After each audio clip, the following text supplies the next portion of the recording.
Welcome, friends. This is the first in a series of weekly Divrei Torah, beginning with Parashat Bereshit, which is upon us. Shabbat Bereshit is coming. What do we do with Bereshit? That is to say, those of us who are not literal believers in the six-day creation story. Oh, already when I was a teenager, and that's a long time ago, I gave up on trying to fit every day of creation with each eon or period in geological history. It just didn't work. I decided I was not a believer in the story. And yet the story is so powerful. It's so important. Yes, that which created the world, that force that created the world and recreates it in every moment, says about this world, good, good, good, good, good. I love this world. It's a story that makes for Shabbat. Every Friday night I lift my Kiddush cup. It's probably the most personally meaningful ritual thing that I do, mitzvah that I do. And I say, Vayichulu Hashamayim va'aretz. Heaven and earth were just completed. And I mean it. But I mean it not in a literal way.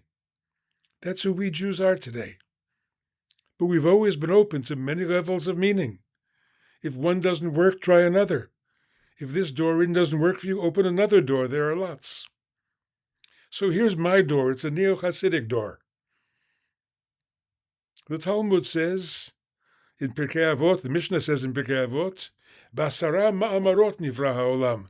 The world was created with 10 utterances. That is 10 times in the first chapter of Bereshit. It says, God said, Vayomer Elohim. Now the Talmud asks good questions already in Masechet Megillah. It says, there are only 9. And then it adds the phrase, Bereshit nami ma'amarhu. The word Bereshit, even though it doesn't have the word Vayomer in front of it, is also considered one of God's utterances.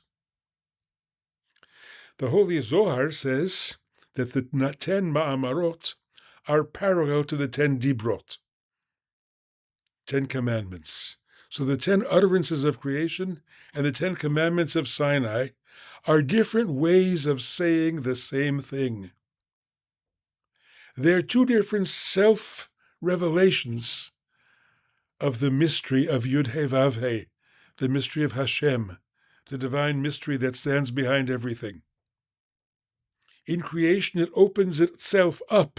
It reveals itself through every creature that exists. Everything, you, me, the butterfly, the flower, the worm, we are all self-revelations of the divine one that's manifest in all of them. And in the Torah, that same one, that same mysterious self, is revealed in language and words. So every letter, every nikuda, every vowel sign, every musical note is a self-revelation of the one, is a self-revelation of that same one. So the word Bereshit and the word Anochi, the word in the beginning and the word I am in the first of the 10 commandments are the same word, are the first word in which everything is contained. When the rabbi said all the positive commandments were included in that word Anochi, in that first commandment, so is all the Torah included in the word Bereshit. Now that first verse of the book of Genesis, book of Bereshit, has some odd grammar in it. Bereshit, Rashi immediately tells us, no, Reshit is a smichut form. It has to be followed by a noun, not by a verb. In the beginning of what? Because that's what Bereshit means, in the beginning of. In the beginning of God created? Doesn't make sense. And therefore, the Zohar, picking up on Rashi, says, Bereshit, through some mysterious beginning which is too deep for us to understand, the hidden one beyond created Elohim. Elohim, God in that sentence, is not the subject, but the object. that mysterious one we cannot name, used Reshit, and Reshit is the same as Chokhmah. That mysterious one we can't understand and can't name dipped into the deep wisdom of Chokhmah, and through it created Elohim. Through it created the God we know.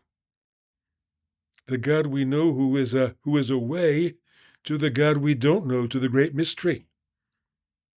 But that word Elohim, you'll notice, is a plural form. Bereshit bara Elohim is another grammatical abomination. Why isn't it Bereshit baru Elohim? Why shouldn't there be a plural verb along with that plural noun? That word Elohim is plural when we say Elohim acherim, other gods.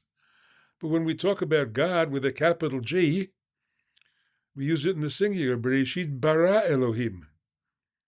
But I want to say something else.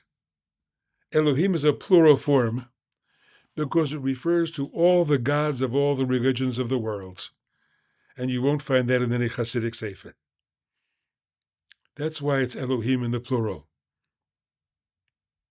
The psalmist says, listen carefully, Mi mizrach shemesh ad mivo'o mihulal shem yud-he vav-he.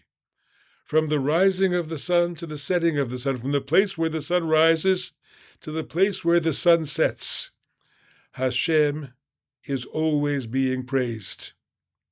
That's not talking about some Jewish tourist putting on his tefillin in a hotel in Tokyo. No.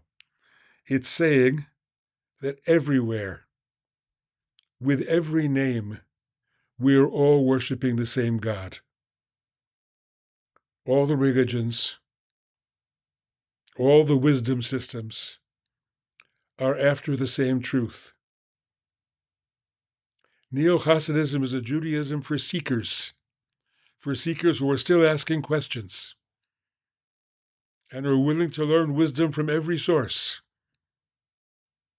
but beginning to learn this deep wisdom from the source of Torah, from Bereshit, from that Reshit which is Chokhmah, because the verse says, Reshit Chokhmah Yirat Adonai. The beginning of wisdom is the fear of Hashem.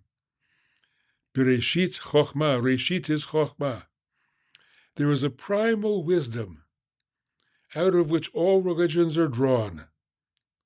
Torah is our drawing, is our Jewish way of drawing from that eternal font which never disappoints, from that eternal wellspring that never runs dry, that creates every religion in the world from it. That is why the Torah begins with Bereshit, and not with HaChodesh Hazeh, not with mitzvot, not with commandments just to the Jews, not with a teaching just for the Jews.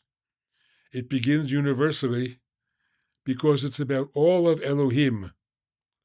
It's there to answer the question, what does it mean to be a religious human being? And Judaism is part of our answer to that question. Thanks for listening. See you next week for Noach.